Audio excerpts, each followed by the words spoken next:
Hello बच्चों, हम exercise कर रहे थे चैप्टर 1 की। ठीक है, हमने कितने क्वेश्चंस कर लिए थे? 10 क्वेश्चंस कर लिए थे हमने। आज उसके आगे करेंगे। ठीक, क्वेश्चन नंबर 11 में आपको बेटा जब मैंने थ्योरी पढ़ाई थी उसमें वो क्वेश्चन करा दिया था, क्वेश्चन नंबर 11 एनसीईआरटी का। नाउ क्वेश्चन नंबर 12 को हम लेते हैं। क्वेश्चन है इफ द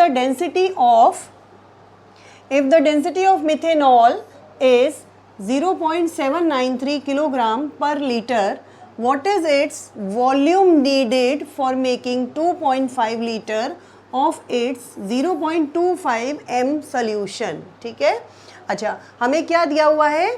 हमसे पूछा है कि अगर हमारे पास इतनी डेंसिटी का सोल्यूशन है तो इसका कितना वॉल्यूम रिक्वायर्ड होगा इतने लीटर, इतनी 0.25 मोलारिटी का सोल्यूशन बनाने के लिए। ठीक है, एक इक्वेशन होती है बच्चों जिसे हम मोलारिटी इक्वेशन भी कहते हैं, m1v1 is equal to m2v2। ये इक्वेशन इसमें हम अप्लाई करेंगे। यहाँ पर देखो हमें ये कंडीशंस दी हुई हैं, हमें m2 और v2 तो दिया हुआ है। कितना दिया हुआ है? m2 हमें दिया हुआ है 0.25 और v2 हमें दिया हुआ है 2.5। ठीक है, V1 हमसे पूछा है, वॉल्यूम पूछा है ना, ये पूछा है ना what is the volume needed for making this solution, right. तो वॉल्यूम उसने पूछा है तो वॉल्यूम हम निकालेंगे। मोलारिटी लेकिन नहीं दी है, मोलारिटी की जगह उसने क्या दिया हुआ है? हमें डेंसिटी दी हुई है। मोलारिटी क्या होती है? मोलारिटी होती है number of moles of solute dissolved इन पर लीटर ऑफ सोल्यूशन। तो डेंसिटी में देखो वॉल्यूम तो पर लीटर ही है। ठीक है, अगर हमें ये मास की जगह मोल्स पता चल जाएं, इसको अगर हम मोल्स बना लें तो मोल पर लीटर हो जाएगा, वो मोलारिटी हो जाएगी। ठीक है, तो हम क्या करते हैं, हम इसको मोल्स में कन्वर्ट कर लेते हैं। ये 0.73 क्या दिया हुआ है? किलोग्राम दिया हुआ है। इसको 1000 से मल्टीप्लाई करेंगे तो ये ग्राम में कन्वर्ट हो जाएगा। उसके बाद इसको मोलर मास से डिवाइड करेंगे मिथेनॉल के, तो ये मोल्स में कन्वर्ट हो जाएगा। मोलर मास बच्चों, molar mass of methanol, methanol का मोलर मास CH3OH। ठीक है, ये इसका मॉलिक्यूलर फार्मूला हो गया। इसका आप कैलकुलेट करोगे तो ये 32 ग्राम आ जाएगा, राइट। तो 32 से अगर हम इसको मैं ग्राम में चेंज करके लिख रही हूँ, 0.793 किलोग्राम का मतलब कितना हुआ? 1000 से मल्टीप्लाई कर दिया, 793 ग्राम आ गया। तो ये हो गया आपके पास 793, ये ग्राम हो गया। ठीक है, अपॉन 32, तो ये मोल्स हो गए बच्चों, मोल्स पर लीटर। पर लीटर यहाँ पे वॉल्यूम ऑलरेडी 1 लीटर है तो ये ऑटोमेटिकली क्या बन गई? ये मोलारिटी बन गई जो हमने m1 की जगह पर प्लेस कर दी। अब इससे हम कैलकुलेशन करके v1 कैलकुलेट कर सकते हैं। 0.25 इंटू 2.5 इंटू 32 डिवाइड बाय 793। ये पूरा सॉल्यूशन आपके पास आंसर आ जाएगा 0.0252 लीटर, ये वॉल्यूम आ जाएगा आपके पास। ठीक है बच्चों, समझ में आ गया होगा। नेक्स्ट क्वेश्चन की तरफ चलते हैं। नेक्स्ट क्वेश्चन है हमारा, देखो, a sample of drinking water was found to be severely contaminated with chloroform। एक सैंपल है वाटर का, उसमें क्लोरोफॉर्म मिला हुआ है, कॉन्टामिनेटेड है। ठीक है, तो the level of contamination was 15 ppm। ppm का मतलब होता है पार्ट्स पर मिलियन। जैसे परसेंट होता है, परसेंटेज निकालते हो ना बच्चों, परसेंट का मतलब क्या है? आप 100 के रेस्पेक्ट में देख रहे हो, ऐसे ही पार्ट्स पर मिलियन मतलब मिलियन के रेस्पेक्ट में हम देखेंगे। ठीक है, तो ppm इज द पार्ट्स पर मिलियन। तो कितना लेवल ऑफ कॉन्टामिनेशन है पर मिलियन में? 15 पार्ट्स। अगर 10 to the power 6 gram, 10 to the power 6 बच्चों 1 मिलियन होता है। 1 मिलियन का मतलब होता है 10 टू दी पावर 6। इतने पार्ट्स हैं तो उसमें 15 पार्ट हमारा क्या है? क्लोरोफॉर्म प्रेजेंट है, कॉन्टामिनेशन है। तो अगर हम इसे ग्राम मान लें कि ये 10 टू दी पावर 6 ग्राम मास हो गया वाटर का, तो उसमें 15 ग्राम हमारे पास क्या होगा?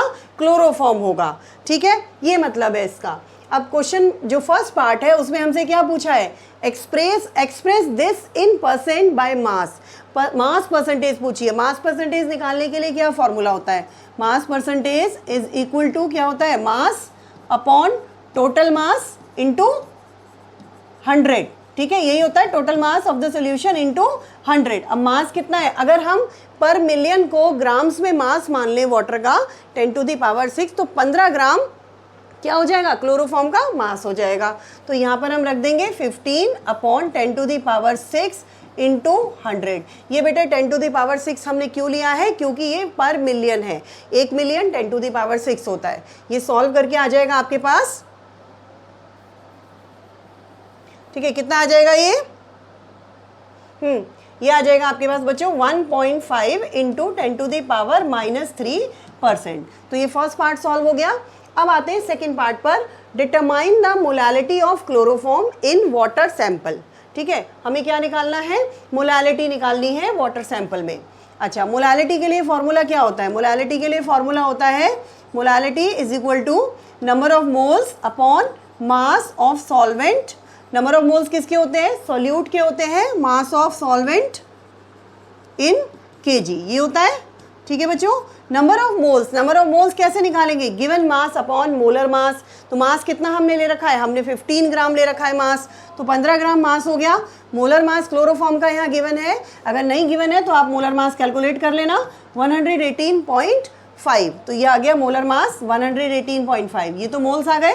ठीक है बच्चों, मोल्स आ गए। अब क्या निकाल, मास ऑफ सॉल्वेंट, सॉल्वेंट का मास कितना है, सॉल्वेंट का मास हमने ले रखा है 10⁻6, 10⁻, मोलैलिटी पूछिए, मोलैलिटी पूछिए। ठीक है, मोलैलिटी निकालनी, तो सॉल्वेंट का मास कितना है हमारे पास 10⁻6 ग्राम है, हमें चाहिए किलोग्राम में, तो 10⁻, मास ऑफ सॉल्वेंट अगर हम निकाल रहे हैं तो कैसे निकलेगा बच्चों, 10⁻6 ग्राम है, किलोग्राम में इसे 1000 से डिवाइड कर दिया तो ये आ गया 10⁻3 किलोग्राम।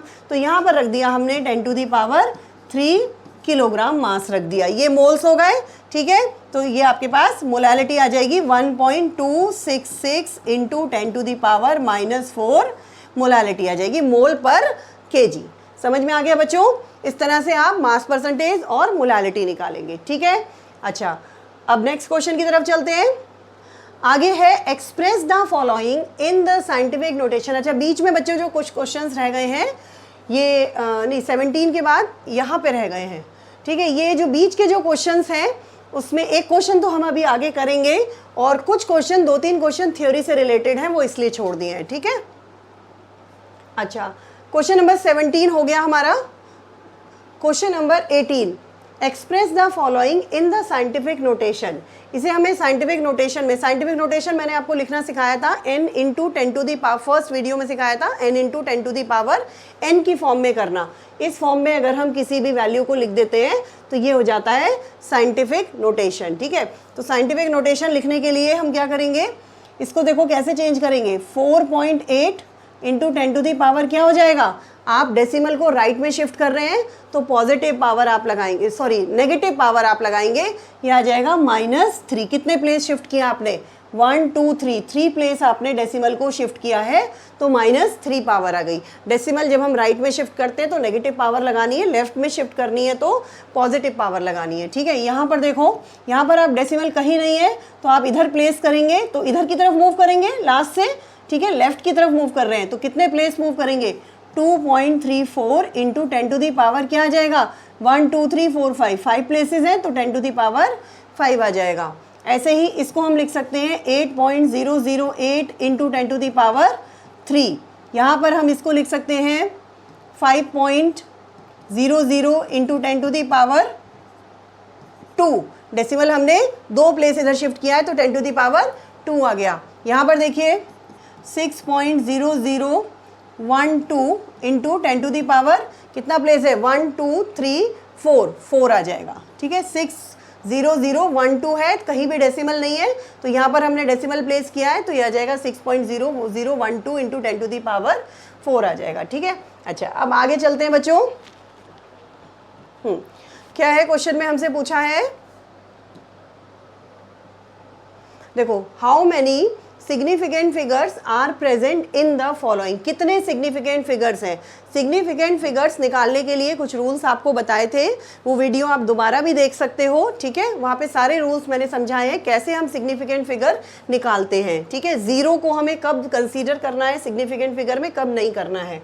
अब इसमें देखो, इसमें जो नॉन डेसिमल नंबर है उससे हम जो लेफ्ट में जीरोस लिखे होते हैं वो नॉन सिग्निफिकेंट होते हैं, दे आर नॉट सिग्निफिकेंट। तो इसमें कितने सिग्निफिकेंट फिगर आएंगे, this value has 2 significant figure, इसमें बस ये 2 सिग्निफिकेंट फिगर्स हैं। ठीक है, इस वैल्यू में कितने हैं, 208 है तो इसमें कितने सिग्निफिकेंट फिगर्स हैं, इसमें 3 सिग्निफिकेंट फिगर्स हैं। ठीक है, इसमें कितने हैं, इसमें 4 सिग्निफिकेंट फिगर्स हैं।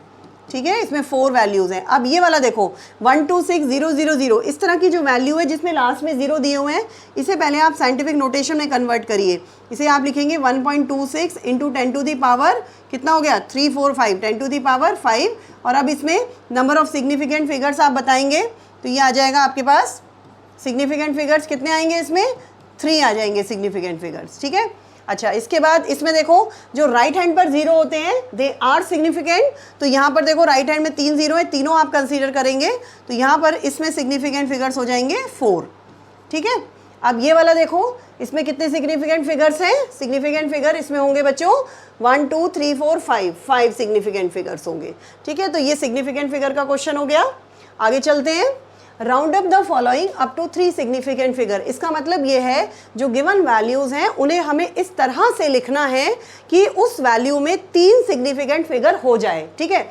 जैसे फर्स्ट क्वेश्चन देखो 34.216 है। अब अगर ऐसे देखेंगे तो इसमें 5 सिग्निफिकेंट फिगर्स हैं, लेकिन हमें इसे राउंड अप करके किस तरह से लिखना है कि इसमें 3 सिग्निफिकेंट फिगर आ जाएं। तो हम इसको लिख सकते हैं 34.2 लिख सकते हैं। तो अब इसमें कितने सिग्निफिकेंट फिगर हैं, 3 सिग्निफिकेंट फिगर हैं।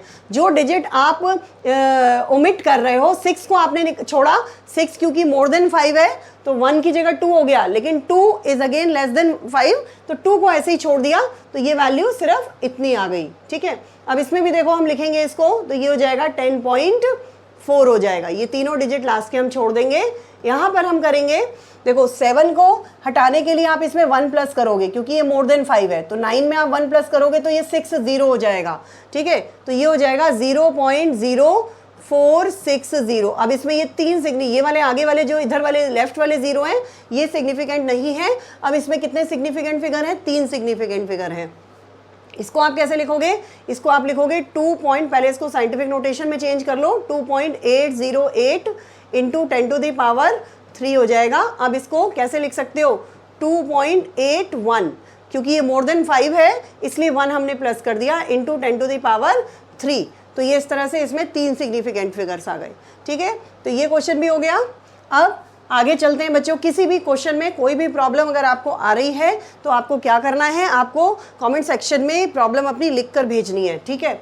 चलिए आगे चलते हैं। If the speed of light is 3 into 8 10 to the power 8 metre per second, speed दी हुई है, कैलकुलेट द डिस्टेंस। क्या पूछा है, डिस्टेंस पूछा है covered by the light in 2.00 nano second. Nano second में हमें टाइम दिया हुआ है। ये सिंपल छोटी क्लास का वाला फॉर्मूला है, डिस्टेंस निकालना है आपको। डिस्टेंस इज इक्वल टू क्या होता है, स्पीड मल्टीप्लाई बाय टाइम। तो बस वही फॉर्मूला लगा देना है आपको, स्पीड इज इक्वल टू होता है डिस्टेंस इनटू टाइम, ठीक है। तो यहाँ पर डिस्टेंस हमने रख दिया, डिस्टेंस कितना दिया हुआ है 3 into 10 to the power 8 metre per second हो गया ये, ठीक है, metre per second, right, into time. Time हमें कितना दिया हुआ है 2 नैनो सेकेंड। तो नैनो सेकेंड को सेकेंड में चेंज करना है। नैनो में 1 नैनो में कितने होते हैं, 1 नैनो सेकेंड में होंगे 10 टू द पावर -9 सेकेंड्स होंगे, ठीक है। 1 नैनो सेकेंड में 10 टू द पावर -9 सेकेंड होंगे। तो 10 टू द पावर -9 से इसे हम मल्टीप्लाई कर लेंगे तो ये हो जाएगा आपका 2 into 10 to the power -9 seconds हो जाएगा, ठीक है। इसको आप कैलकुलेट करोगे तो आपके पास आंसर आ जाएगा 0.600 मीटर। ये आपका आंसर आ गया। स्पीड निकाली हमने तो ये आ जाएगी मीटर पर, स्पीड नहीं निकाली है, ये हमने डिस्टेंस निकाला है। यहाँ पर थोड़ी सी गलती हो गई है बच्चों, इसको करेक्ट कर लीजिएगा। यहाँ पर हम क्या निकाल रहे हैं, हमें डिस्टेंस निकालना है। तो यहाँ पर आएगा डिस्टेंस इज इक्वल टू लिखना स्पीड इनटू टाइम, क्योंकि हमने यहाँ पर स्पीड रखी है। स्पीड कितनी दी हुई है हमें 3 into 10 to the power 8 metre per second, ठीक है, into 2 into 10 to the power -9 time रख दिया। स्पीड को मल्टीप्लाई कर दिया हमने टाइम से तो ये वैल्यू आ गई आपके पास 0.600 मीटर, ठीक है। ये फॉर्मूले में गलत लिख दिया था पर ये कैलकुलेशन पार्ट आपका ठीक है। अब इसे ठीक कर लीजिएगा, ठीक है। चलिए आगे चलते हैं। In a reaction A + B2 gives AB2, identify the limiting reagent. वैसे तो ये ओरल क्वेश्चन है, मैं आपको समझा देती हूँ वर्बली, आपको समझ में आ जाएगा। देखो ये रिएक्शन दी हुई है और इसमें 5 पार्ट दिए हुए हैं हमें, ठीक है बच्चों। क्या पूछा है, लिमिटिंग रिएजेंट पूछा है, ठीक। लिमिटिंग रिएजेंट निकालने के लिए क्या करेंगे आप, सबसे पहले देखो इस रिएक्शन को, देखो इस रिएक्शन से हमें क्या चीज पता चल रही है। रिएक्शन से हमें पता चल रहा है कि एक एटम, ए का एक एटम बी के एक मॉलिक्यूल के साथ रिएक्शन कर रहा है। ठीक है, रिएक्शन से हमें क्या पता चल रहा है, रिएक्शन शोज, रिएक्शन क्या शो कर रहा है कि one atom of A reacts with कितना मॉलिक्यूल, बी का तो मॉलिक्यूल है, with one molecule of B, B के एक मॉलिक्यूल से रिएक्ट कर रहा है। ठीक है, अच्छा अब देखो क्वेश्चन में क्या कहा है, 300 एटम्स ऑफ ए। अगर एक एटम एक मॉलिक्यूल से रिएक्शन करेगा तो 300 एटम, अगर हम 300 एटम ए के ले रहे हैं तो यहाँ पर मॉलिक्यूल कितने चाहिए, बी के 300 ही चाहिए। अगर एक से एक करेगा तो 300 एटम ऑफ ए से 300 मॉलिक्यूल ही तो करेंगे। ठीक है, तो इसका मतलब इसने ले रखे हैं कितने मॉलिक्यूल, इसने ले रखे हैं 200 मॉलिक्यूल, यानी कि कम ले रखे हैं। जो चीज़ कम होती है वही होती है लिमिटिंग रिएजेंट, समझ में आया, वही होती है लिमिटिंग रिएजेंट जो पूरी तरह से कंज्यूम हो जाती है। तो क्योंकि 300 एटम ए से रिएक्ट करने के लिए हमें 300 मॉलिक्यूल चाहिए बी के, और ले रखे हैं हमने 200, तो लिमिटिंग रिएजेंट क्या हो गया, बी हो गया। तो फर्स्ट पार्ट में लिमिटिंग रिएजेंट आपका आ जाएगा, लिमिटिंग रिएजेंट यहाँ पर बी आ जाएगा। ठीक है, इसके बाद नेक्स्ट पार्ट देखो, 2 मोल्स ऑफ ए के 2 मोल्स हैं और 3 मोल्स ऑफ बी, इसका 1 मोल इसके 1 मोल से ही रिएक्शन कर रहा है। ठीक है, तो इसके 2 मोल्स इसके 2 मोल से ही रिएक्शन करेंगे, तो 1 मोल एक्सेस में है ये, 1 मोल एक्सेस में है ये, तो इस केस में यहाँ पर ये कम है हमारे पास। ठीक है, ये तो ज़्यादा है, ए कम है, तो जो कम होता है वही लिमिटिंग रिएजेंट होता है। तो सेकेंड केस में जो लिमिटिंग रिएजेंट हो गया वो हो गया ए। इसके बाद आते हैं 100 एटम्स ऑफ ए, 100 एटम है इसके और इसके 100 मॉलिक्यूल हैं, तो 1:1 का रेशो हो गया। ये तो बिल्कुल ठीक है, इसमें कोई लिमिटिंग रिएजेंट नहीं आएगा, there is no limiting reagent, क्योंकि जितना रिक्वायर्ड था एग्जैक्ट उतना ही लिया हुआ है इसने। ठीक है, अब इसके बाद है 5 मोल ए, 5 मोल लिए हैं ए के और 2.5 मोल लिए हैं बी के। अब देखो 1 मोल से 1 मोल रिएक्ट कर रहा है, 1:1 का रेशो है। अब इसने 5 मोल ए से तो 5 मोल ही बी रिएक्ट करेगा, कम ले रखा है बी कम है, तो इसका मतलब लिमिटिंग रिएजेंट हो गया बी। ठीक है, अब आगे चलो, 2.5 मोल ए का 2.5 होगा, तो यहाँ भी हमें 2.5 चाहिए, लेकिन उसने 5 ले रखा है, ज़्यादा ले रखा है, तो ये तो एक्सेस में हो गया, ये कम हो गया, तो इस केस में लिमिटिंग रिएजेंट हो गया ए। ठीक है बच्चों, तो इस तरह से आप उसको कंपेयर करके जो चीज़ कम है वो लिमिटिंग रिएजेंट होती है। ठीक है, तो ये क्वेश्चन समझ में आ गया होगा। आगे चलते हैं नेक्स्ट क्वेश्चन की तरफ। फॉर द फॉलोइंग रिएक्शन, देखो इस तरह का एक क्वेश्चन जब मैंने आपको लिमिटिंग रिएजेंट पढ़ाया था, तो एक क्वेश्चन हाइड्रोजन ऑक्सीजन का मैंने आपको कराया था, ये बिल्कुल सेम वैसे ही है, मैं थोड़ा सा आपको बता देती हूँ, फिर आप उसी तरह से इसको सॉल्व कर सकते हो। For the following reaction N2 + 3H2 gives 2NH3, N2 + 3H2, ये बैलेंस्ड इक्वेशन है, ये तब भी मैंने बताया था आपको, इसमें कंप्लीट बैलेंस रिएक्शन आपको लिखनी है। अगर क्वेश्चन में नहीं दी हुई है बैलेंस रिएक्शन तो सबसे पहले उसको बैलेंस कर लीजिए। ठीक है, अब करते हैं question. Calculate the mass of ammonia produced, ammonia का मास पूछा है। ठीक है, इफ 2 × 10³ ग्राम नाइट्रोजन, नाइट्रोजन कितना लिया हुआ है उन्होंने, 2 × 10³ का मतलब 2000 ग्राम नाइट्रोजन लिया हुआ है, रिएक्ट विद 1 × 10³ यानी कि 1000 ग्राम हमारे पास हाइड्रोजन लिया हुआ है, और पूछा है कितना अमोनिया बनेगा। ठीक है, तो सबसे पहला काम क्या करना है, हमें पता लगाना है कि लिमिटिंग रिएजेंट कौन सा है।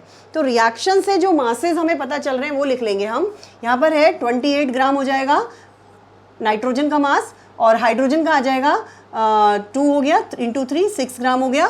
ठीक है ना, ये अमोनिया आपके पास कितना आ जाएगा 17 इसका मोलर मास होता है, × 2 34 ग्राम आ गया। ठीक है, तीनों के मासेस हमने अकॉर्डिंग टू द रिएक्शन लिख लिए। अब इसके बाद देखो क्या पता चल रहा है हमें, हम ये देख रहे हैं कि 28 ग्राम नाइट्रोजन 6 ग्राम हाइड्रोजन के साथ रिएक्शन कर रहा है।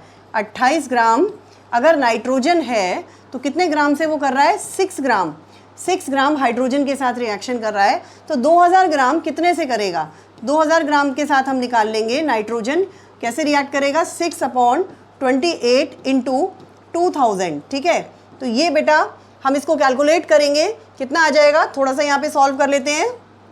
2 × 3 = 6 हो गया, 2 × 14 हो गया, फिर यहाँ पर 2 × 7 कर लीजिए, यहाँ पर 1000 हो गया।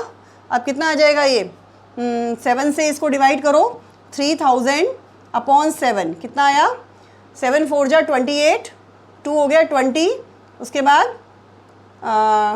7 2 जा 14 हो जाएगा, 420, उसके बाद 7 9 जा 429 पॉइंट समथिंग आ जाएगा। एग्जैक्ट नहीं निकाला है मैंने, इसको आप लोग कैलकुलेट कर लीजिएगा बेटा ये कितना आएगा, ठीक है, 400 समथिंग लेकिन आएगा ये वैल्यू। अच्छा अब देखो, क्योंकि ये 400 समथिंग ग्राम हमें इतना चाहिए ये हमें, लेकिन हमें कितना दिया, हमने ले रखा है कितना, हमने 1000 ले रखा है, हमने 1000 ग्राम ले रखा है, तो बहुत ज़्यादा ले रखा है हमें 400 कुछ चाहिए, और हमने कितना ले रखा है 1000 ग्राम ले रखा है, बहुत सारा ले रखा है, तो ये तो एक्सेस हो गया रिएजेंट। अब यानी कि ये कम है, ये ज़्यादा है तो ये कम है, ठीक है। तो लिमिटिंग रिएजेंट हमें यहाँ से पता चल गया कि लिमिटिंग रिएजेंट क्या है, लिमिटिंग रिएजेंट नाइट्रोजन है, ठीक है। तो क्वेश्चन में सबसे पहले तो यही पता करना है कि लिमिटिंग रिएजेंट कौन सा है, ये हमने पता लगा लिया, nitrogen is the limiting reagent. अब जब आपको लिमिटिंग रिएजेंट पता चल गया, अब आप लिमिटिंग रिएजेंट से कंपेयर करते हुए प्रोडक्ट का अमाउंट निकालोगे। जैसे 28 ग्राम नाइट्रोजन से 34 ग्राम अमोनिया बन रहा है, तो 2000 ग्राम से कितना बनेगा वो आप निकालेंगे, ठीक है। 28 से 28 ग्राम अगर नाइट्रोजन है तो कितना बना रहा है वो, 34 ग्राम अमोनिया बना रहा है ना। तो हमें कितना दिया है, 2000 ग्राम नाइट्रोजन अगर होगा तो कितना आ जाएगा, 34/28 इंटू 2000 ग्राम। तो ये अमोनिया का मास आ जाएगा हमारे पास, कितना आएगा, देखो यहाँ मैंने आंसर लिखा हुआ है, अमोनिया का मास आएगा ये 2428.57 2428.57 ग्राम। इसको आप कैलकुलेट कर लीजिएगा बच्चों, ठीक है। ये कैलकुलेशन करके अमोनिया का आपके पास मास आ जाएगा। अब क्या करना है, क्या पूछा है, will any of the 2 reactant remain unreacted, yes of course.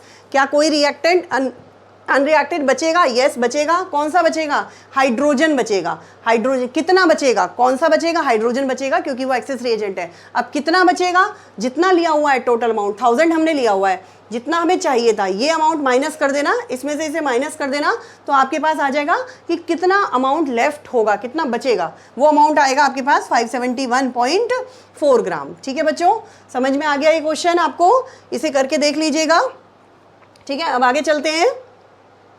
Question number 25 है, how are 0.50 mole Na2CO3 and 0.50 mole Na2CO3 different. दोनों में क्या डिफरेंस है, दोनों में क्या डिफरेंस होता है। देखो डिफरेंस का मतलब ये हो गया कि 0.50 मोल तो मतलब सिर्फ वो मोल की ही बात कर रहा है कि ये this is the mole amount, ये तो अमाउंट है, अमाउंट हो गया इसका। इसमें आप ग्राम में भी से इसके मोलर मास से मल्टीप्लाई अगर आप कर दोगे तो ये ग्राम में मास निकल आएगा, ठीक है। तो this is the amount of sodium carbonate. Sodium carbonate का अमाउंट हमें दिया हुआ है 0.50 मोल, और इसको आप ग्राम में कन्वर्ट कर सकते हो कैसे, 0.50 इंटू मोलर मास। इसका मोलर मास कैलकुलेट करके और आप इसको मल्टीप्लाई कर दोगे तो ये ग्राम में आपके पास मास आ जाएगा, ठीक है। ग्राम में मास निकल आएगा, इतने ग्राम मास आ जाएगा, राइट।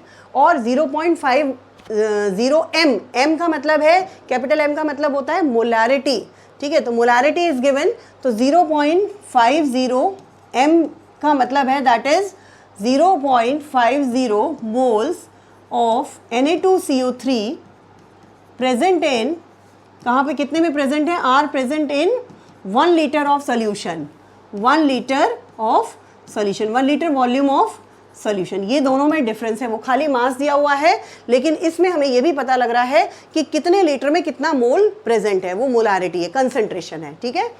ओके, नाउ आगे चलते हैं।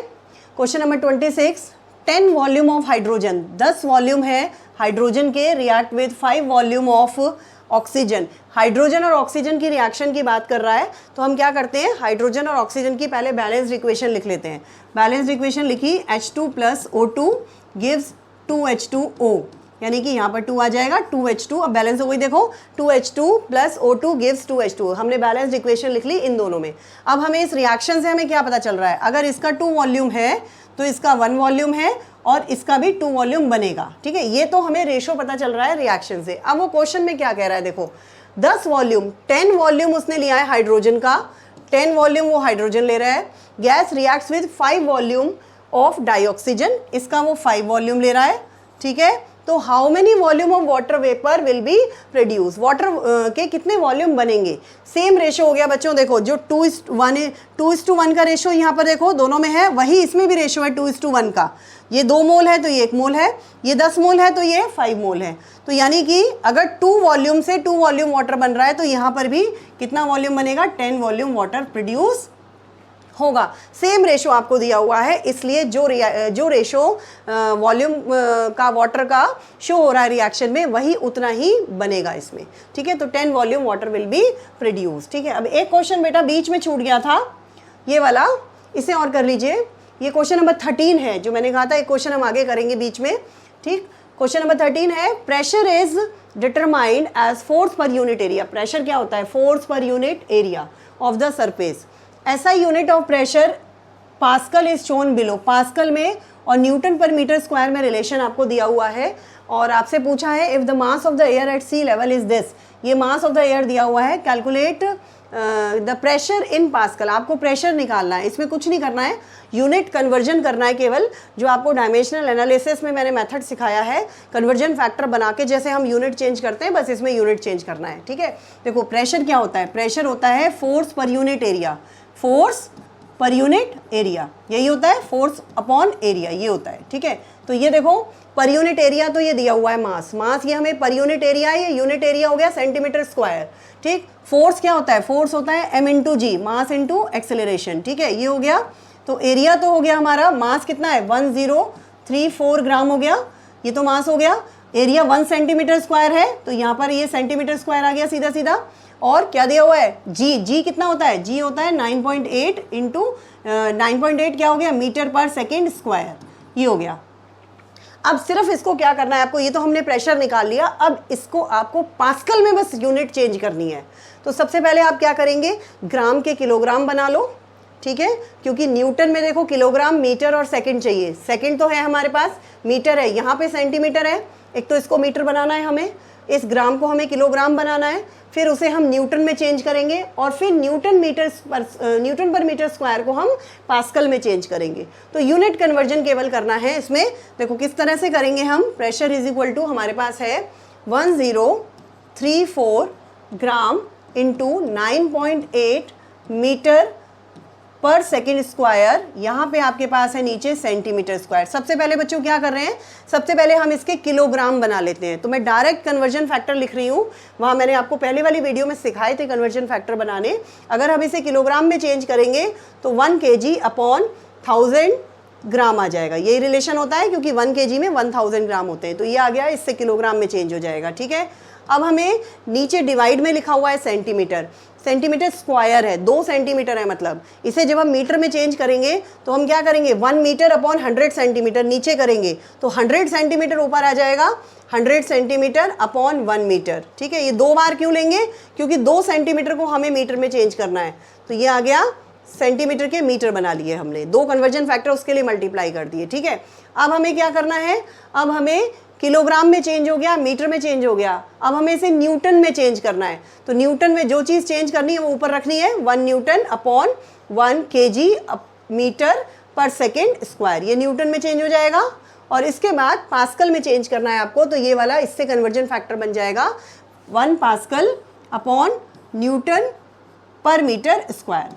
इसको आप सॉल्व करेंगे तो जो वैल्यूज़ कैंसिल हो रही हैं उनको आप कैंसिल कर देंगे और उसके पास आपके पास केवल क्या बचेगा, पास्कल बचेगा। सारी चीज़ें देखो कैंसिल हो जाएंगी, यहाँ पे देखो सेंटीमीटर, ये है सेंटीमीटर स्क्वायर कैंसिल हो गया, ठीक है। उसके बाद ये 2 मीटर हैं, ये पर मीटर स्क्वायर से कैंसिल हो गया, न्यूटन से न्यूटन कैंसिल हो गया, ठीक। उसके बाद क्या बचा, ये आपके पास सॉल्व करके आ जाएगा बच्चों, पास्कल में वैल्यू आ जाएगी, देखो ये आ जाएगा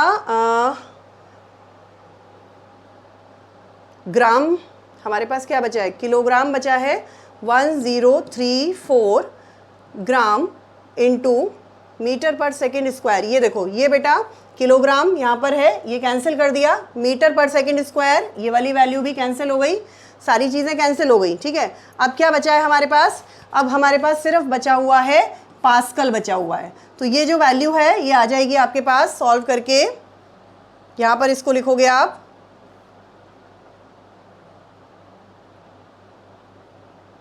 ठीक है। यहाँ पर आप लिखेंगे 1.01332 इंटू 10⁵ पास्कल। ठीक है, ये समझ में आ गया। ये ग्राम भी यहाँ से कैंसिल हो रहा है, सारी चीज़ें कैंसिल हो गई हैं। उसके बाद केवल इसे आपको क्या करना है, कैलकुलेट करना है। 1034 इंटू 9.8 डिवाइड बाय 1000। सिर्फ इसको आप सॉल्व करोगे तो आपके पास वैल्यू आ जाएगी 1.01332 इंटू 10⁵ पास्कल। ठीक है बच्चों, केवल ये बचा है, बाकी सारी चीज़ें कैंसिल हो गई है। सिर्फ आपने यूनिट कन्वर्जन मेथड से हमने यूनिट को कन्वर्ट करके चेंज किया है। ठीक है, समझ में आ गया बच्चों। तो यहाँ तक हमने क्वेश्चन कवर किए हैं 26 तक। इस वीडियो में हम 26 तक क्वेश्चन करेंगे। अब आगे के जितने क्वेश्चन बचे हैं, 10 क्वेश्चन मेरे ख्याल से और बचे हुए हैं, वो हम नेक्स्ट वीडियो में कवर करेंगे। ओके बच्चों, thank you so much for watching.